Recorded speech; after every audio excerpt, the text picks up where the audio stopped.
আসসালামু আলাইকুম প্রিয় শিক্ষার্থীবৃন্দ, ম্যাথমেটিক একাডেমির পক্ষ থেকে সবাইকে স্বাগত জানাচ্ছি। এই ভিডিওতে আমি আলোচনা করব বার্ষিক মূল্যায়ন নির্দেশিকা 2024-এর নবম শ্রেণীর বিজ্ঞান বিষয়টা নিয়ে আলোচনা করব। তো শুরু থেকে শেষ পর্যন্ত সাথে থাকার আহ্বান রইল। তোমরা ইতিমধ্যে জেনে গেছো আজকে আমাদের শিক্ষা বোর্ড থেকে বার্ষিক পরীক্ষার মূল্যায়নটা কীভাবে হবে তার উপর নির্দেশনা দিয়ে একটা বেশ কিছু পিডিএফ পোস্ট করা হয়েছে, অর্থাৎ প্রত্যেকটা সাবজেক্ট প্রত্যেকটা ক্লাসের এরকম বার্ষিক মূল্যায়ন নির্দেশিকা দেওয়া হয়েছে। তো আমি সেখান থেকেই তোমাদের জন্য কিছু গুরুত্বপূর্ণ তথ্য তুলে ধরব। তো প্রথমে এখানে শিক্ষকের জন্য প্রশ্নপত্র প্রণয়ন সংক্রান্ত নির্দেশনা দেওয়া আছে। এগুলো যে তোমরা না দেখলেও চলবে, অসুবিধা নেই। এগুলো শিক্ষক কীভাবে প্রশ্ন তৈরি করবেন সেটার উপরে কথা। তো তোমাদের যে মূল বিষয় সেটা হচ্ছে সিলেবাস নিয়ে। তো আমাদের প্রথম যে অনুশীলন বই, আমরা তো জানি যে আমাদের বই হচ্ছে দুইটা, একটা অনুশীলনী আর একটা হচ্ছে অনুসন্ধানী। অনুশীলন বইয়ের প্রথম যে অভিজ্ঞতা সেটা হচ্ছে খেলার মাঠে বিজ্ঞান। এখান থেকে এইটার সাথে আমাদের অনুসন্ধানী পাঠ থেকে অধ্যায় 1 বল চাপ শক্তি, এখানে 1.1 থেকে 1.7, এটা মূলত পুরো অধ্যায়টাই রয়েছে। তারপর হচ্ছে দ্বিতীয় যে অভিজ্ঞতা অর্থাৎ চ্যাপ্টার সেটা হচ্ছে বায়ু দূষণ। বায়ু দূষণের জন্য অনুসন্ধানী পাঠ থেকে আমাদের 4টা চ্যাপ্টার পড়তে হয়। একটা হচ্ছে পদার্থের অবস্থা, চতুর্থ অধ্যায়, পঞ্চম অধ্যায় হচ্ছে পদার্থের গঠন, ষষ্ঠ অধ্যায় পর্যায় সারণী, সপ্তম অধ্যায় হচ্ছে রাসায়নিক বন্ধন। এরপর হচ্ছে আমার বংশলতিকা, এটা হচ্ছে 3 নাম্বার চ্যাপ্টার ছিল। আর এটার জন্য আমাদের অনুসন্ধান বই থেকে পড়তে হবে অধ্যায় 8 জিনতত্ত্ব বংশগতিবিদ্যা, আর হচ্ছে অধ্যায় 9 জৈব অণু। এরপর আছে কত রকমের বাড়িঘর, এটার জন্য আমাদের অধ্যায় 14 পরিবেশ ও ভূমিরূপ, আর হচ্ছে অধ্যায় 2 তাপমাত্রা ও তাপ। এই অধ্যায়গুলো হচ্ছে আমাদের সিলেবাসে রয়েছে বার্ষিকের জন্য। তো এখানে আমাদের বায়োলজির যে চ্যাপ্টারগুলো ম্যাক্সিমাম বায়োলজির চ্যাপ্টার কিছু বাদ দেওয়া হয়েছে। আচ্ছা, তারপর আমাদের ধারাবাহিক মূল্যায়ন হবে হচ্ছে 30%, আর হচ্ছে সামষ্টিক মূল্যায়ন হবে 70%। তো শিক্ষণকালীন মূল্যায়ন অর্থাৎ ধারাবাহিক মূল্যায়নের জন্য আমাদের কিছু নির্দেশনা আছে। এখানে আমরা দেখতেছি শ্রেণী কাজ এবং বইয়ের যে কাজগুলো আছে, যেমন হচ্ছে অনুশীলনী বইয়ের পৃষ্ঠা 73 থেকে 75-এ উল্লেখিত কাজ। যেমন এখানে আমাদের বইয়ের তোমরা ক্লাস ইতিমধ্যে করেছো যে অনেকগুলা বইয়ের মধ্যে আমরা দেখি যে অনেক ক্ষেত্রে কিছু শূন্যস্থান দেওয়া থাকে, এগুলো পূরণ করতে বলে। এই ধরনের কাজগুলোর উপরে হচ্ছে তোমার 10 নাম্বার। তারপর হচ্ছে বাড়ির কাজ অ্যাসাইনমেন্ট দেওয়া হয় অনেকগুলো, সেখানে থাকবে তোমার যেমন ধরো 34 থেকে 36 পৃষ্ঠার উল্লেখিত কিছু কাজ, এইগুলোর জন্য তোমার হচ্ছে ধরো 10 নাম্বার। এরপর হচ্ছে ব্যবহারিক কাজ, যেমন পরীক্ষণ সংক্রান্ত।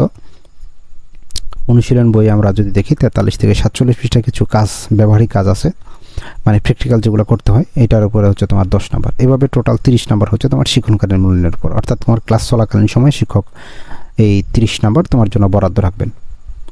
তারপর হচ্ছে তোমার সামষ্টিক মূল্যায়নের জন্য আমাদের লিখিত যেটা মেইন পার্ট, সেটাতে হচ্ছে তোমার পরীক্ষার দিন যে পরীক্ষাটা হবে, এখানে হচ্ছে টোটাল 100 নম্বরের পরীক্ষা হবে।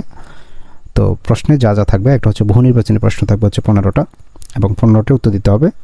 এরপরে এক কথায় উত্তর হচ্ছে 10টার উত্তর দিতে হবে। এখানে টোটাল 15 আর 10 হচ্ছে 25, তো 25টাতে 25 নাম্বার। এরপরে আমাদের আছে সংক্ষিপ্ত প্রশ্ন উত্তর, এখানে 10টা প্রশ্ন থাকবে, 10টি উত্তর দিতে হবে। একটি প্রশ্নের জন্য 2 নাম্বার করে, টোটাল 20 নাম্বার। এরপর হচ্ছে রচনামূলক প্রশ্ন, দৃশ্যপটবিহীন, অর্থাৎ এখানে কোনো উদ্দীপক নাই, সরাসরি প্রশ্ন হবে। এখানে 5টা প্রশ্ন থাকবে, 3টার উত্তর দিতে হবে। আর তুমি নাম্বার পাবা এখানে 3 5 15, একটাতে 15 নাম্বার করে, 5 নাম্বার করে। এরপর হচ্ছে রচনামূলক প্রশ্ন, অর্থাৎ আমরা যেটাকে সৃজনশীল প্রশ্ন বলি আর কি। প্রতিটি প্রশ্নের আবার 2টি অংশ হতে পারে, অর্থাৎ সৃজনশীল উদ্দীপক থেকে আমার ক খ এরকম 2টা অংশ হতে পারে। এখানে প্রশ্ন দেওয়া থাকবে 7টা আর উত্তর দিতে হবে 5টা। প্রতিটি প্রশ্নের জন্য কিন্তু 8 নাম্বার করে, অর্থাৎ টোটাল 5 8 40 নাম্বার এখানে বরাদ্দ রচনামূলক প্রশ্নের জন্য। আর সময় থাকবে টোটাল 3 ঘন্টা, আর মোট নাম্বার হচ্ছে 100 নাম্বার। তো সামষ্টিক মূল্যায়নে 100 নাম্বারের মধ্যে পরীক্ষা নিয়ে প্রাপ্ত নাম্বারকে 70-এর মধ্যে প্রাপ্ত নাম্বারে রূপান্তর করতে হবে। এই বিষয়টা একটু বুঝে বলি। মনে করো তুমি 100 নাম্বারের মধ্যে 100 নাম্বারে পেলা, তাহলে তোমার মোট নাম্বার দাঁড়াবে হচ্ছে 70। আর তুমি যদি ধরো 90 নাম্বার পাও, তাহলে তুমি নাম্বার পাবো হচ্ছে 63, অর্থাৎ প্রতি 10 নাম্বারের মধ্যে তুমি পাবা 7 নাম্বার। প্রতি 10 নাম্বারের জন্য তোমার নাম্বার বরাদ্দ থাকবে 7 নাম্বার। তুমি যদি 20 পাও তাহলে 7 দুগুণে 14 নাম্বার পাবা। যদি 50 পাও তাহলে 5 7 35 নাম্বার পাবা। এইভাবে হচ্ছে তোমার নাম্বারটাকে হিসাব করা হবে। তো এখানে একটা নমুনা প্রশ্ন দেওয়া আছে। এখানে একটা গুরুত্বপূর্ণ বিষয়, এই প্রশ্নটা কিন্তু নমুনা।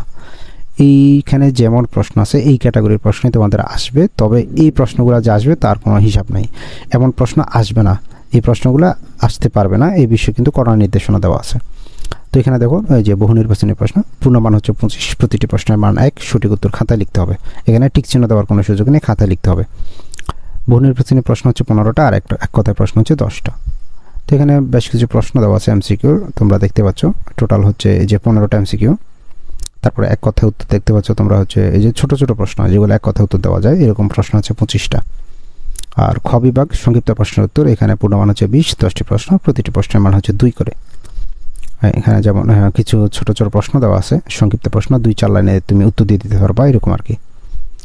আচ্ছা, তারপর হচ্ছে দৃশ্যপটবিহীন রচনামূলক প্রশ্ন, যেমন এখানে ধরো বোরের পরমাণু মডেলের প্রধান বৈশিষ্ট্যগুলো উল্লেখ করো, তারপর বোরের পরমাণু মডেলের সীমাবদ্ধতা কী কী ছিল, ডিএনএ ডাবল হেলিক্স কাঠামো অঙ্কন করে সঠিক পরিমাপ সহ বিভিন্ন অংশ চিহ্নিত করো। এইভাবে 4-5টা প্রশ্ন থাকবে। আচ্ছা, তারপর হচ্ছে গ বিভাগ দৃশ্যপট নির্ভর রচনামূলক প্রশ্ন, অর্থাৎ সৃজনশীল থাকবে। যেমন ধর এখানে একটা সৃজনশীল প্রশ্নের উদ্দীপক দেওয়া আছে, এখান থেকে ক এবং খ 2টা প্রশ্ন, এখানে 4-4 করে টোটাল 8 নাম্বার। তারপরে দ্বিতীয় একটা পরীক্ষা ইয়ের জন্য একটা দৃশ্যপট দেওয়া আছে, তারপরে দৃশ্যপট 1, দৃশ্যপট 2, এভাবে তোমার বিভিন্ন ক্যাটাগরির যেভাবে স্যারের ইচ্ছা আর কি, স্যার নিজের ইচ্ছা মতো এখানে প্রশ্ন তৈরি করবেন, অর্থাৎ উদ্দীপক দিবেন, সেখান থেকে প্রশ্ন তৈরি করে দেবেন। তো এই হচ্ছে মূলত আমাদের বিজ্ঞান বিষয়ের 9ম শ্রেণীর বিজ্ঞান বিষয়ের প্রশ্নের যে প্যাটার্নটা, নম্বরপত্র পরীক্ষায় কি কি থাকবে এই বিষয়ে আলোচনা করা হলো। আর তোমরা যদি চাও গণিত বিষয়েরও একটা ক্লাস আমি ইতিমধ্যে দিয়েছি, তোমরা গণিত বিষয়ের ক্লাসটি দেখে আসতে পারো।